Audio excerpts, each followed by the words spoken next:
Indri avoko saratsika Andriamanitra mitendrony ity izay alahady farany volana Desambra izay alahady natokany FB ho aladiny SEFALA.FB ihany koa izay afahana mitrombavaka azy ireo dia itsika koa anoana amin'izay verina fa afahana manateraka izany asa inioviny FB SEFALA izany.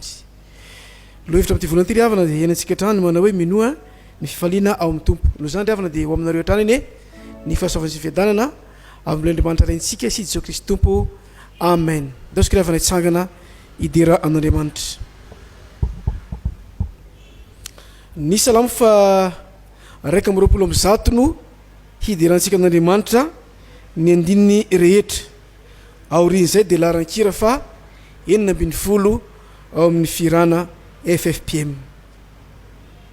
Salamo fa 120 refety izany riavana iarahantsika manandrapeo aminaran'ny tompo manao hoe manompi ny masoko amin'ny tendrombohitra avy aiza ny famonjena dia avy amin'ny Jehova mpanao lanitra sy ny tany. Tsy mba velona angozozana ny tongotrao sy rendrehana ny mpiaro anao. Indro tsy matolona rendrehana ny mpiaro Israely. Jehova no mpiaro anao, Jehova no folofonao mikavananao. Masoandro tsy mamely anao noho ny andro na ny volana noho ny alina. Jehova iaranao amin'ny ratsy rehetra, eny niary ny fananao izy. Jehova iaranao na mivoaka na miditra hatramin'izao ka mandrakizay. Amen.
Ria Andriamanitra tompo sy mpahary anay vory eto amin'ny tranonao zay kehitriny mipompanay dia ira sisy ohatranao Andriamanitra satria tafangoneto zay mpianakavy finoana indrindra fa ny foibe sefala zay mitondra ty andro ty zay entina hitronam-bavaka sefala foibe ka no fitiavanao sy ny antsonao natanteraka zany satria nytao aminao izay ka voataona ary nosamborinao ka resinao koa ankehitriny Andriamanitra vokiso zavatsoa ato amin'ny tranonao izay ary aoka ny tenao zay ninay fa menao anay anio mba tsy verina foana aminao raha tsy efa matanteraka sy ambinina amin'izay niarahanao azy tario zay tompo amin'ny Jesu Kristy zanakao ary toany fanahy mazoto mba aizany manome voninahitra anao mandrakariva amin'ny androm-piainana manontolo fa amin'ny Jesu Kristy izay mena sy voninahitra miaraka aminao ray izany an-danitra sy ny fanahy masina ne ny antonimbonana eto amin'ny alalana vavaka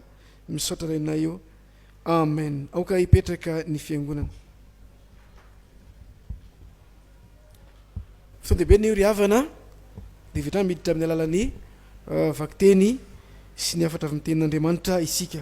Dia io ry tompon'anjara ry havana amin'ny laran-kira fa 770 andiny voalohany sy ny efatra ihany aorin'izay dia ao avy nitaribavaka sy hamaky izany tenin'Andriamanitra izany.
Hivavaka isika tompoko, tompo malalanay eo, nomenao indray ty ora sy fotoana ty andrenesanay ny teninao. Dia aoka ilay fanahy masinao no hitarika anay ka hialoha lalana anay amin'izany. Ahatonga ny teninao tafapaka ny amponay izay maniry sy mangetaheta ndray izany teninao izany. Satria ny teninao dia teny fiainana, fanilony tongotray ary fanazavana ny lalanay. Dia ilay fanahy masinao ampitombo ny teny ao am-pony ny vahoakanao andre izany teninao izany.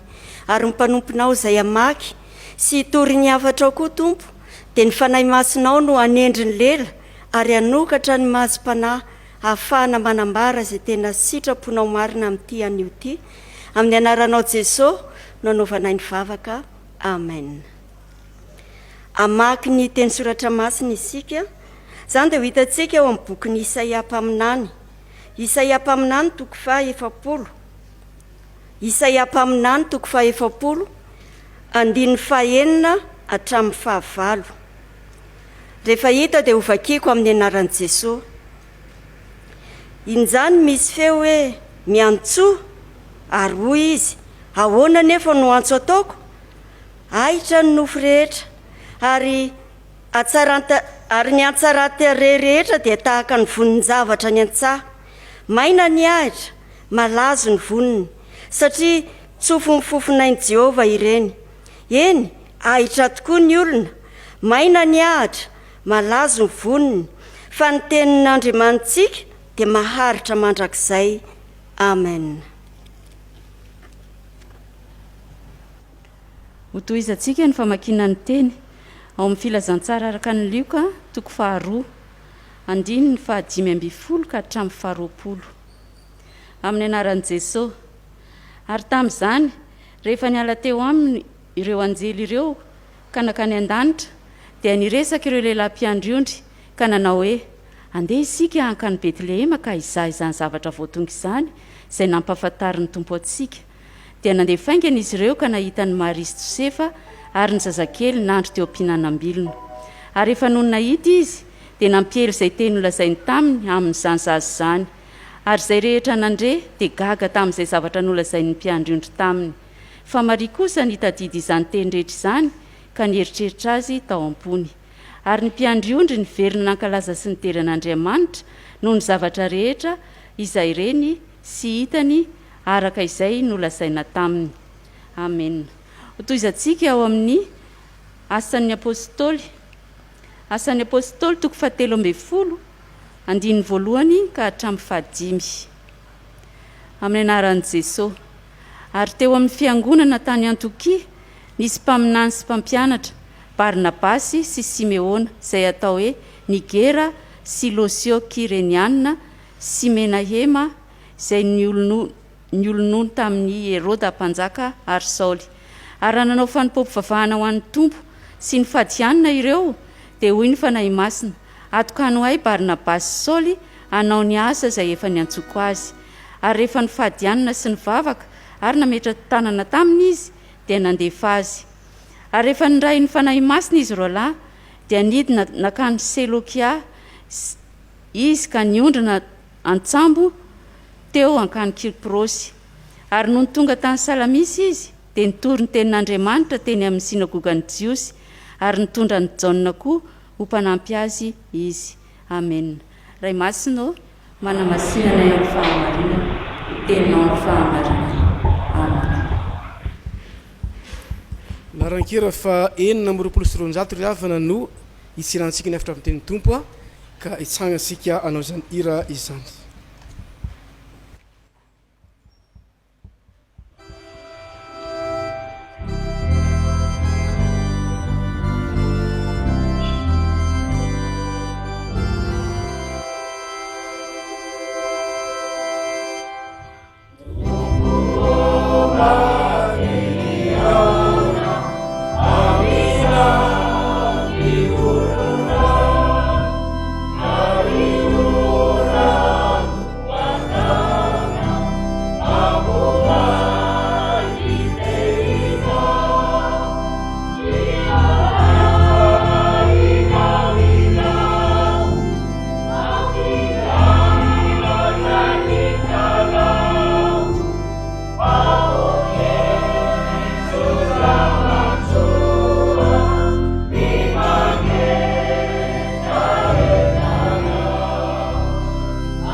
Mbola ivavaka isika. Andriamanitra miteny amin'ny fiangonana ianao, miteny amin'ny vahoakanao ianao amin'ny alalan'ny teninao. Noho izany dia irina indrindra ianao hiasa amin'ny alalan'ny fanahy masina hanazavanay mba hanananay fahazavan-tsaina, handraisanay tsara ny teny izay ambaranao aminay. Ary ianao no hanampy anay amin'ny fanapahan-kevitra mba hanatanterahanay izay rehetra ambaranao aminay. Ny feo rehetra tsy avy aminao dia aoka tsy horenesinay akory. Mitenena Jehovah fa vonainao anao zahay. Amen. Ampitombona amintsika mandrakariva ry havana ny fahasoavana sy ny fiadanana avy amin'Andriamanitra ray sy Jesosy Kristy tompontsika. Ity andro anio ity no antsoiny ny fiangonana hoe alahady ny fiantsona. Alahady izay natao hitondranam-bavaka ihany koa ny SEFALA.Nalaina eo anivon'ny FJKM manontolo. Ary indrindra alahady mbola hibanjinantsika ny loha hevitra ny amin'ny fifaliana no isika miara-mifaly amin'ny fahaterahan'ny Tompo. Ny tenin'Andriamanitra izay angalantsika ny afatry ny Tompo dia izay nivakiana teo amin'ny filazantsara araka ny Lioka toko 2 manomboka amin'ny andininy 5:20 ka hatramin'ny 20. Filazantsara araka ny Lioka toko 2 manomboka amin'ny andininy 5:20 ka hatramin'ny 20. Zany tenin'Andriamanitra zany ry havana araka ny efa nandrenesantsika azy teo dia teny izay manambara ny nandehana ny mpiandriondry nakany amin'i Jesosy rehefa avy nilazany ny anjely ny amin'ny fifaliana lehibe izay tonga ho an'ny olona rehetra fa mpamonjy no teraka ho antsika. Ary nankalazaintsika vaomaly ny amin'izany fankalazana ny fahatongavan'ny mpamonjy teto ambonin'ny tany izany. Nankalazaintsika vaomaly ny fahatsiarovana fa ilay Andriamanitra dia tonga nofo tetỳ ambonin'ny tany ary izany no nambaran'ny anjely fa vaovao mahafaly. Io vaovao mahafaly io no nambara tamin'ny mpiandriondry ary niteraka fanapahan-kevitra tamin'izy ireo zany rehefa nandre ny amin'io vaovao mahafaly ny amin'ny fahatongavan'i Jesosy Kristy ho nofo tetỳ ambonin'ny tany izany. Ary izany no ifampizarantsika amin'ity androandroany ity raha mibanjina loha hevitra sika manao hoe izay ateraky ny fandrenesana ny vaovao mahafaly. Mibanjina loha hevitra ny amin'ny fifaliana mantsika raha manao hoe minoa ny fifaliana ao amin'ny tompo ary ilay tompo loharan'ny fifaliana no efa nankalazaintsika ny fahatongavany. Io fifaliana ao amin'ny tompo io dia nateraky ny vaovao mahafaly izay nambara ary izany no mahatonga antsika mibanjina ity loha hevitra ity hoe izay ateraky ny fandrenesana ny vaovao mahafaly. Mazava ho azy fa satria vaovao mahafaly zany dia miteraka fifaliana ho an'ny olona rehetra ny fandrenesana azy, kanefa tsy fifaliana mandalo fotsiny ihany fa fifaliana izay mivadika ho asa eo amin'izay mandre azy ihany koa. Zao ary no ambaran'ity tenin'Andriamanitra ity ny amin'izany loha hevitra zany hoe izay ateraky ny fandrenesana ny vaovao mahafaly. Voalohany ry havana zao, ny fandrenesana ny vaovao mahafaly dia miteraka fanapahan-kevitra hiaona amin'i Jesosy Kristy. Ny fandrenesana ny vaovao mahafaly dia miteraka fanapahan-kevitra hiaona amin'i Jesosy Kristy. Araka ny namakitsika azy teo raha vakina indray mandeha ny 5:10 sy ny 9:10 dia izao ny voalaza ao amin'ny anaran'ny tompo. Ary tamin'izany rehefa niala teo aminy ireo anjely ireo ka nakany an-danitra dia niresaka ireo lehilahy mpiandriondry ireo ka nanao hoe andeha isika akany Betlehema ka izaha izany zavatra vao tonga izany izay nampahafantaron'ny tompo atsika. Dia nandeha faingana izy ka nahita ny Maria sy Josefa ary ny zazakely nandry teo am-pihinanam-bilona. Rak'izany ahitantsika ny tantara zany ry havana, nanambara ny anjely ary rehefa nanambara ny anjely nandre izy ireo ny afatra mazava izay nolanzain'ny anjely hitantsika na dia tsy nivakina teo azy eo amin'ny toko 2 io ihany ny 10 manao hoe aza matahotra fa indro milaza teny soa mahafaly aminareo aho dia fifaniana lehibe izay ho an'ny olona rehetra fa mpamonjo niteraka ho anareo anio an-tanànan Davida dia Kristy tompo. Izany afatra zany rehefa reny izy ireo tamin'ny anjely dia tsy nahatonga azy ireo hipetra-potsiny amin'izao fa nahatonga azy ireo kosa hanapa-kevitra, nahatonga azy ireo kosa ny fampiresaka, nahatonga azy ireo kosa ny fampitaona ho amina dingana vaovao tao ariana ny fandrenesan'izany afatra zany. Ary inona ny dingana nataon'izy ireo? Ny dingana nataon'izy ireo dia ny hoe andeha isika hizaha izany vaovao zany. Nanapa-kevitra izy ireo ka nandeha, tsy ny fampiresaka sy ny fampitaona fotsiny ihany fa tena nanapa-kevitra ka tena nandeha ary tsy nijanona izy ireo raha tsy efa tonga teo amin'ny toerana izay nisy an' Jesosy lay zaza teraka. Mazava ny filazan'ny soratra masina ny 10:9 manao hoe amin'ny anaran'ny tompo dia nandeha faingana izy ka nahita ny Maria sy Josefa ary ny zazakely nandry teo am-pihinanam-bilona. Tsy nijanona izy ireo fa nandeha faingana ary tany amin'ny Maria sy Josefa sy Jesosy nandry teo am-pihinanam-bilona vao ny farana ny dian'izy ireo. Ny fandrenesana ny vaovao mahafaly arak'izany dia mitaona antsika hiazakazaka hanatony ary hanao izay iaonana amin'ilay Jesosy azy nateraka tonga tetỳ ambonin'ny tany.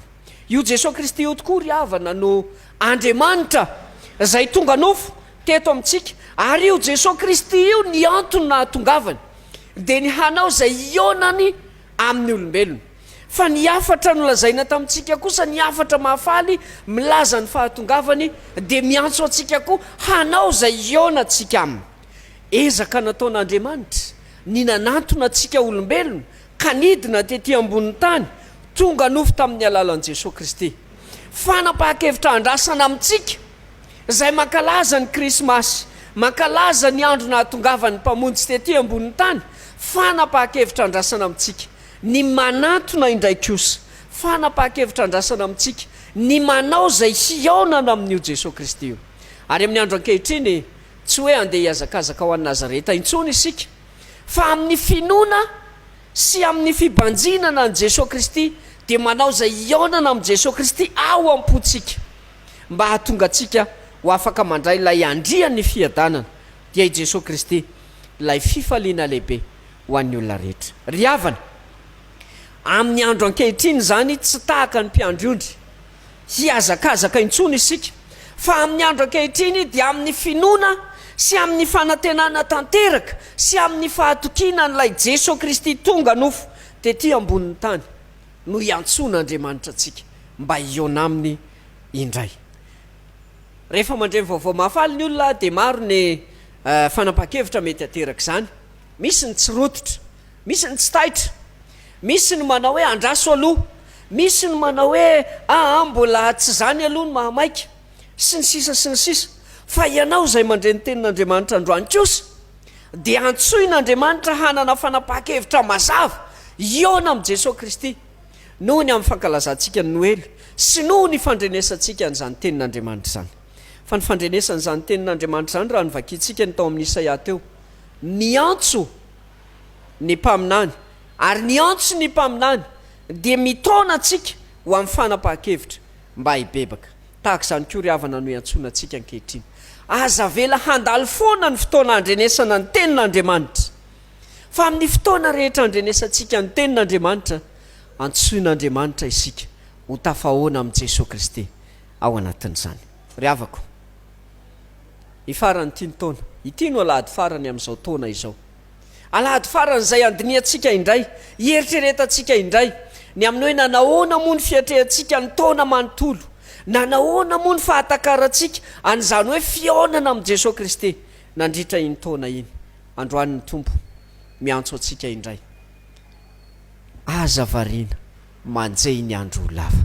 Sahi manapa-kevitra, arefa hanapa-kevitra, sahi manapa-kevitra iona amin'i Jesosy Kristy. Fa ilay Jesosy Kristy zay manambara ny fifaliana lehibe ho an'ny olona rehetra eto ambony tany dia manaiky iona amintsika ka tonga nidina tetỳ ambony tany mba hamonjy atsika. Zay ny zavatra voalohany. Ny faharoa sady amaranana azy dia zao, zay ateraky ny fandrenesana ny vaovao mahafaly dia fanapahakevitra sy zara ny vaovao mahafaly. Fanapahakevitra sy zara ny vaovao mahafaly. Fa rehefa niezaka nanapa-kevitra iona tamin'i Jesosy Kristy ny mpiandriondry dia tsy nijanona teo amin'ny fionana amin'i Jesosy Kristy ny fanapahakevitra izy ireo, fa nitoy tamin'ny fizarana ny vaovao mahafaly.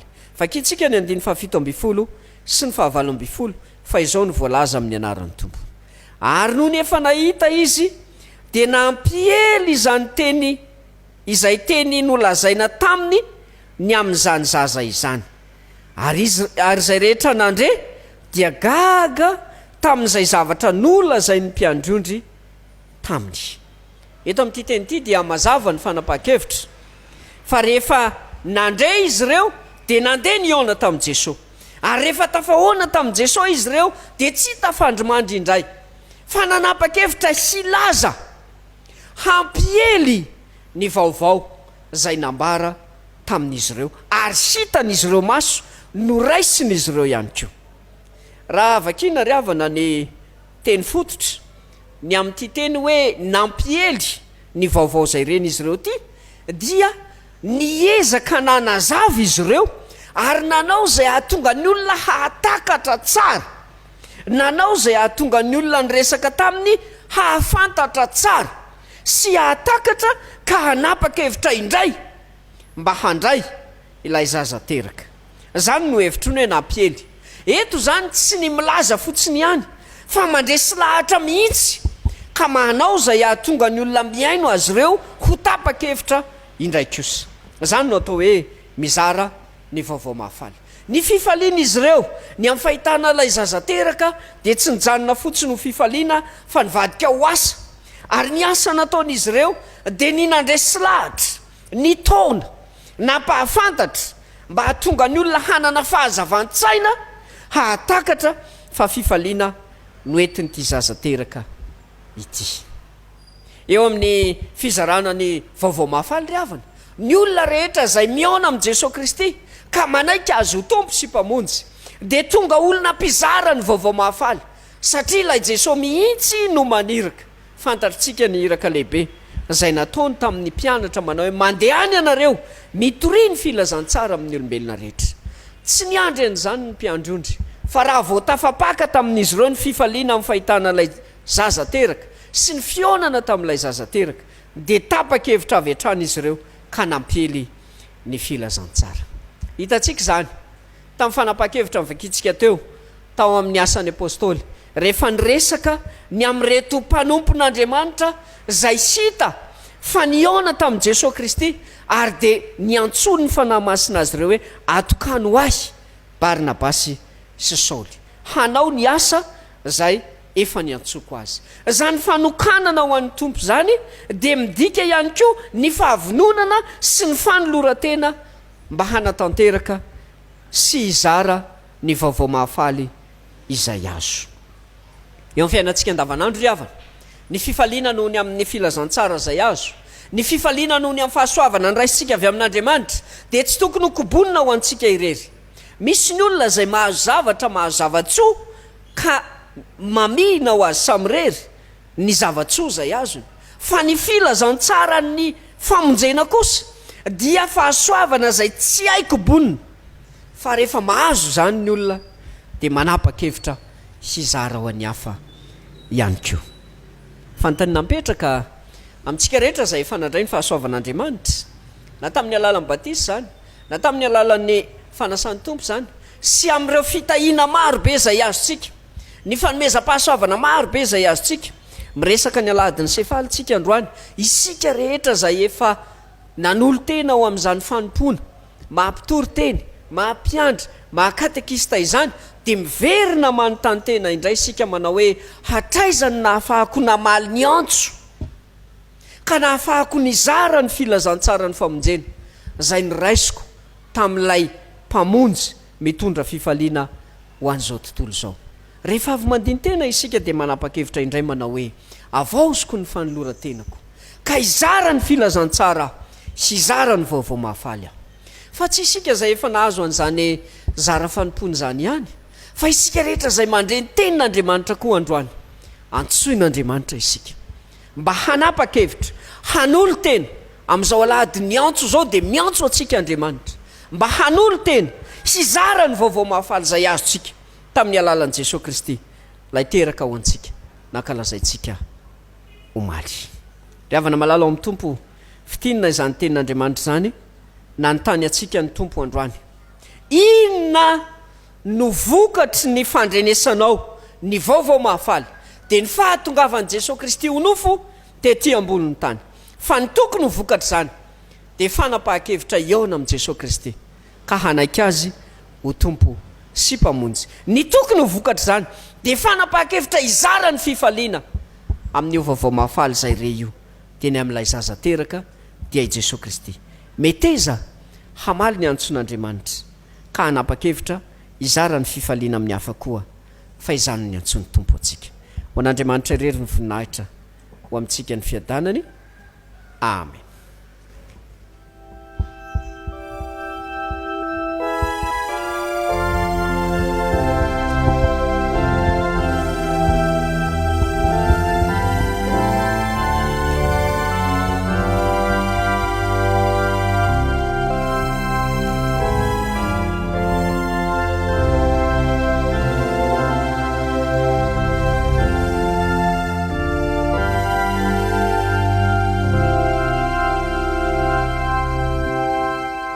Zany ry havana sitrapon'Andriamanitra zay tian'Andriamanitra eny antsika isanandro ka imbonina antsika mpanao salama manao hoe sambatra maitsy lalana zay manderaky ny lany Jehovah sambatra ny tanana teny vavolombeno ka mitady azy amin'ny fony rehetra. Amen. Ivavaka isika ry havana osetrin'izany tenin'Andriamanitra izany. Tompoandriamanitra ay misaotra anao zay kehitriny fa tsy diso anjara ny amin'ny afatra Andriamanitra zay tokony enany mandrakariva ka nahafantaranay fa ny fifaliana amin'ny Tompoandriamanitra dia mba tonganay izara tsy izara ihany koa fa tena hanana toky ny amin'izany teninao zay ka andehanana erika sy Tompoandriamanitra mitoerana fandalovana zay lalovanay ankehitriny ity. Fantatrao Andriamanitra fa ao anatin'ny fiainana sarotra ankehitriny firenena, ao anatin'ny tahotra sy orohoro, ao anatin'ny sy fahasalamana ny havanay sy ny mpiaramonina aminay.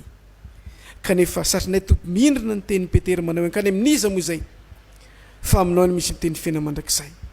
Ka indrindra Andriamanitra tsy mahatanteraka sy Tompon'Andriamanitra noho izany teninao zany ka mifony sy mibebaka mangataka fimelan-keloka mba atody mba vaondry mitirony ity ka ahafahanay mirehareha fa ny fahasoavan'Andriamanitra no natoy izao anay. Tena Jesu Kristy tompovanana zany misaotra rainay eo. Amen. Ila molona amin'ny tompo tsy natanteraka izany sitrapon'Andriamanitra zany sika ndao sika hitsangana iravana any famelan-keloka avy amin'ny tompo Andriamanitsika.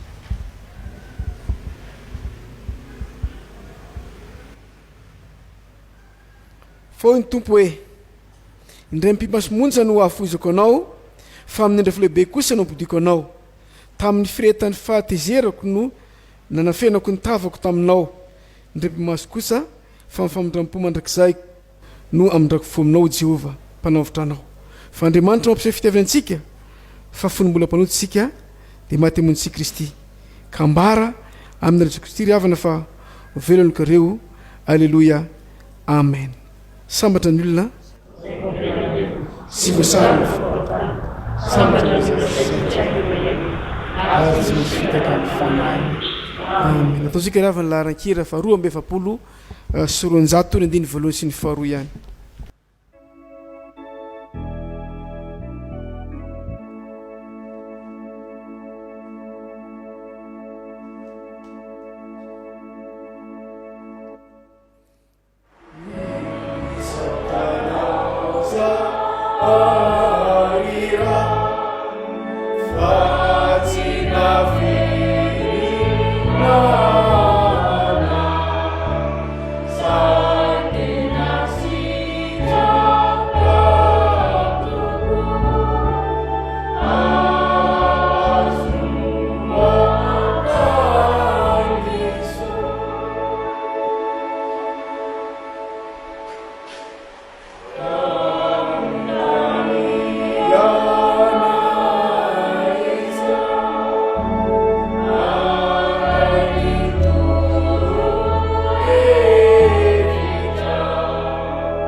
Vitantsika teo natrehany izao fimolam-bavaka zao dia andaontsika ry havana mba Jehovah finoana ka erantsika manonona ny fanekena apostolika manao hoe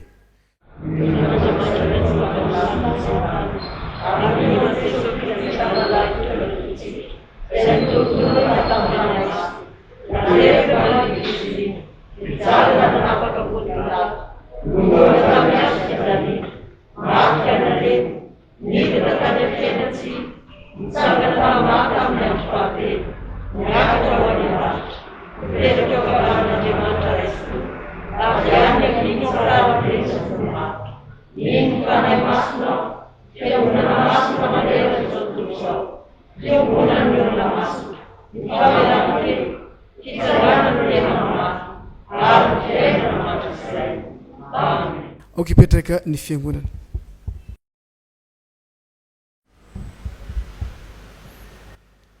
Tonga amin'ny fotoana ry havana zay ahinontsika sy ny rantsika trany ny tsarofantra sy ny voany SEFALA.B zay ambara amintsika. Ny voalohany zao ry havana dia noho ny ezaka mandrakariva entina maneho izany fisin'ny sefala amin'ny ezaka samihafa atao a ny amin'ny sapanasa azy mezaka mandrarivo toza vaovao inivin'izany sampanasa zany noho izany de mbola ao amin'ny rehetrandro avana ny fahasoavany sy famindram-po amin'Andriamanitra raintsika zay enantsika amin'ity andro anio ity de toy zao ry havana ny fandaminana vaovao a nandalo sefala zany tokony misy natao hoe mari-pamantarana ny katekista azy de ity zany a navoaka ity de ampiasainy fiangonana de lamba zay nanokanana na katekista na mpitorote zany a de apetakeo mahatra zany ty misy fizilina izy ty a ambidy mividiny 2 ariary de dikan'izany tokony zao zay nandalo sefala de tokony manana an'ity a mba fierté nandalo sefala hoe afa ihany nandalo sefala de manana ny avany iviny fiangona de misy natao hoe apetraka amin'ny robe zany ty de tak'izany koa ny mpitoroteny de mangamanga apetaka amin'ny robe ka raha sady katekista na mpitoroteny zany de milahatra amin'ny robe ty de zairina mihitsy satria misy vizilina ty a de mipetraka mandrakizay de rehefa fandaminana moa zany de rehefa mitomboka fidirana sefala zany a de tokony anna karitra sefala mampianatra zay zany karitra sefala mampianatra afantarana azy hoe tena mifandray sefala foibe ny mpianatra ny fitaparitany de misy moa ny fandaminana am'ty de hoe misy firaisan-jary isan-taona alohan'ny foibe de misy fanohanana koa nakiray zay verina fa afahana manosika amin'ny mahasampanasa azy afahana materika azy tahaka zay famoana-bo vaovao ny sefala zay anakoroa moa izy de misy ohatran'ity mavomavo hoanzy ndala sefala de hoantsika zay maheno sy mahita zao afatra zao de mandolo sefala foibe amin'ny riana fa 700 de akantsika ndinindininy makasika izany anio ry havana de ala de fiantsona zay tronambavaka ny sefala foibe ka misy afatra zay omena antsika amin'ny tompo manao hoe ry havana ho aminareo fahasoavan'ny Jesoa Kristy tompontsika amen misaotra Andriamanitra isika noho ny fitiavany sy ny famindram-pony ka azoantsika misitraka izao fahavelomana izao alina sefala sy alady fiantsona moa anio izy omony antsika tao amin'ny FJKM manera ny sany FJKM itrotrombavaka sy anoana izany sampanasa izany fatatsika fa nisy fiantraikany teo amintsika ny zavanisy nefa esorina tory ny esoraparitany maro izay nandray anjara tamin'ny fanaonana ny tale sefala foibe tamin'ny fankalazana fa 10 taona nampitandrina n'Andriamatoa rabelazy noratsy masao menakavy de inonay fa andriamanako mpiasoavana ny itay sy mahalanareo ny amin'ny fitahinana zay vitinareo tamin'ny izany tale nasionaly izany etsika mavaka ry havana reto zavatra vitsivitsy reto a zay mendretsika indray mity taona vaovao taona 2020 ity ny voalohany am'izany ry havana de ny 2020 taona ny sefala foibe ny faharoa de fiatrehantsika indray ny voalohany volana mai manerana ny sany FJKM zay natao alady itronambavaka ny sefala ihany koa ny voalohany volana mai natombotsika tamin'ny taona ty a zay izantsika isan-taona zany a iny vasotaparitany ny fankalazana voalohany volana mai zany ny fahatelo ry havana dia ny fiambiny sefala izy zaraina amin'ny faritra telo samihafa ka ny tapany andrefana sy avaratra de atao ny sotaparitany boina vaovao any majanga ny tapany antsinana de atao any amin'ny sotaparitany Tomasy vady filazantsara Tomasina zany ary any amin'ny tapany atsimo de atao sotaparitany toliara fiavoazana koa izany rehefa de mitona antsika sady mba andamina ny fandamina samihafa mba ahafantsika miombona ny amin'ny sefala foibe ny recyclage zay fandresana teo izany misaotra meloantsika rehetra ry havana sady mahavelomantsika koa amin'ny anaran'ny tompo de volaza tompo zany de ny tale sefala foibe no mitondra zany afatra zany amin'ny anarany sefala foibe ihany koa de ny voninahitra ry havana ho an'Andriamanitra irery ihany mitohitra antsika ry havana ny amin'ny fotoana tahaka izao de ny ahafahantsika manao ny rakitra tsarovy ry havana fa ny tompo de milaza hoe ny manome fifaliana no ankasitrany tompo a de nira fanampiny larina fahatelo amby telopolo no iany antsika izany fanoloana tena ho an'Andriamanitra izany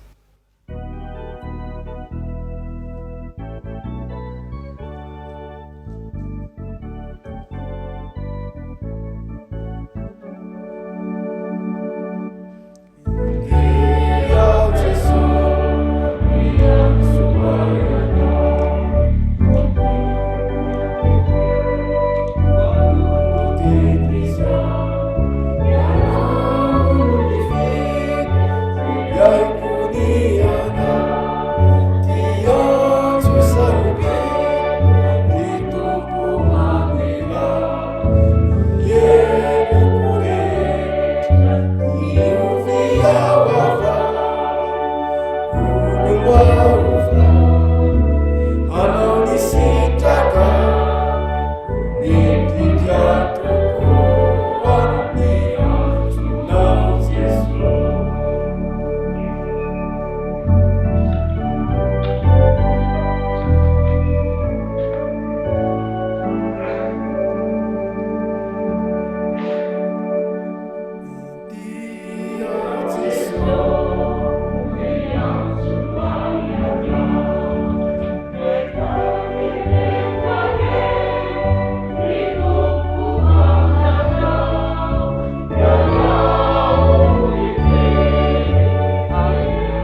ampilarina faharoa ry havana no alorantsika ny fanaritra ho an'Andriamanitra. Ny andiny voalohany ihany dia farantsika amin'ny amen.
Dia melohan'ny tsodrano ry havana aoriny vavaka dia laran-kera fa 5:7 andininy voalohany sy ny faefatra 5:7 andiny voalohany sy ny faefatra aoriny vavaka melohan'ny tsodrano andiny voalohany sy andininy fahatelo azafady 5:7. Itony ry havana dia tsy ilay nahina ka tsaotra an'Andriamanitra ny amin'ny fitiavany lehibe izay nasehony taminay ka nafahanay indray ny olana taminareo nizara ny mahasosy ny mahafinaritra tamin'ny teny tompo ka iainantsika indray ny am'taona manaraka ny amin'ny fikatapitahina izay notsika tanteraka amin'Andriamanitra izay vitantsika tamin'ny andron'io ity nintsika nitrambavaka ny SEFALA.Nalaina izay nombola antsika ahina teto ka misaotra ny remandrem-pitandrina menakavy eo ny bureau mpiangonana le fiangonana manontolo izay nanaiky niombona taminay tamin'ny fotoan'io ity dia izay tsy manakatolotrareo ny amin'ny zava-dehibe fa ny fisaorana no ataony fenao ambiampy aminareo ny amin'izany fitiavana nasehonareo taminay zany k'Andriamanitra ny marika pasoavana amen. Ny fotoana banga sy fitahina indrindra fanerena zay foinareo azo SEFALA.Nalaina zao dia Andriamanitra ny omanareo tsirairay avy vavaka isika ry havana tompo amisaotra anao zay kehitriny fa tanteraka ny falinay ny amin'ny nomezanao lalànalaina nomponao tamin'ny endrino ity nentina trambavaka ny SEFALA.Nalaina ny amin'ny ady fiantsona tahaka izao zay fanonay isan-taona tompo zinona moa izahay fa ianao dia nilaza tsy tokony antsony maro mpanao tamba ibebaka rehefa niaikisa tompo dia tsapany tana-pahasoavanao tantanay tamin'ny fiainanay tsirairay avy ka hanafany anteraka ny fimbolombavaka nataonay teto vavaka manoka zay Andriamanitra ny amin'ity tranon'Andriamanitra ty izy nandray anay mba feno fitahina tompo ka izatra matsiaro anao miditra ty tranon'Andriamanitra ty feno fitahina sy mba ohatrany izy milalana zay leny tompo mba nondrovinahitrao sy andraisan'ny fitahina matretrika azy eo amin'ny fiainany ndray mandray mpitandrina zay mitoro fiangonana ty Andriamanitra hoentina mbavaka izy ao anatin'ny sy fahasalamana izy ankehitriny dia misy matoky izy Andriamanitra fa tafehoery sy tanjaka izy mba afany miazakazaka ny fanomponan'Andriamanitra zay rehetra maso azy tompo tahirao araky ny famindrampon'Andriamanitra io koa zay tonga eto tompo ny amin'ny fanolorantena tahaka izao dia enao fa nampanantena fa tsy anao mitovy anao zay manompo anao sy manompo anao dia aseo tompo voninahitra ao fiainanay satria fantatray fa ampy mizarnay fahasoavan'Andriamanitra ka rehefa tapitra fotoana ito tokantranonay zay tompo dia omba nahitrana ianao malany fanay masina ka hitondra fiteny fahasoavana tokantrano tsirairay avy tsy kendrena tompony SEFALA.Nalaina zay naorinao eo ny FtvFjkm taisy ambino ireo bureau ireo komity nitaleny mpandraharaha ny amin'izany SEFALA.Nalaina zany mba hanambiampy anolorantena eo amin'ny asa fanompony tanterahiny ome fahasalamana tanjaka koa tompo ahafahany miatrika zany asa masina izany satria fantatrao Andriamanitra masony tsirairay avy ao zany FtvFjkm SEFALA zany tanterahako mba famarapon'Andriamanitra tsy dia Andriamanitra trombavaka reo zay tsy salamana zay toera misy azy eo ny koa tsy manako anaty samanakitafy tompo dia anao tsy amela azy ireo kamboty araka ny tenao tanteraho zany tompo satria anao dia nilaza mbola manankely hatrany teninao nilazanao hoe ary ny zany fisantanako ianao dia oka oditokianydinao zareo andriamanitra amin'ny fiainany sarotra zay lovana ankehitriny misy mantena zay fa ianao de nilaza mbaloha misy koa ny faro ianao de tsy fony tsy kory fanteranareo misy matoky zay andriamanitra fa hotanteraka aminay zany teninao zany ka atonga anay nao anatin'ny loza sy raona maizy anazy misy matoky fa ianao nilaza fa koran'izany ka no afaka de ho afaka tokoa ianareo afaho zay tompo amin'ny loza samihafa mandeha ny fedany tsy faliana eminandrom-piainay manontolo amin'ny mazanaka ao anay eo anatreanao ankehitriny zany afaka izany andriamanitra de satrinay mampiomina feonay amin'le vavaka mamindrindra manao hoe raha anao zay andriamanitra o masina tonga ny fanjaka ataonay sitraponao mety menizany sazo ary mamelamy aza mitoranay manao fanjaka nisy ary voninahitra mandrakisa dimy amby efapolo sy dimanjato andiny voalohany sy ny fahatelo nataontsika de indray mandray mpitandra nitondra ny afatra no anome ny sodrano sy amarana amin'ny trinité masina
tanteraka amintsika nitsodrany tononona amin'ny anaran'ny tompo fiadanana ane ho an'ny rahalahy ary ny fitiavana mba amin'ny finoana avy amin'andriamanitra ray sy Jesosy Kristy tompo ny fahasoavana aneo amin'izay rehetra tiany Jesosy Kristy tompontsika amin'ny fitiavana tsy mety levina mandehana amin'ny fifalian'ny tomponareo amen mipetraka manao vavaka manginy sy gariavana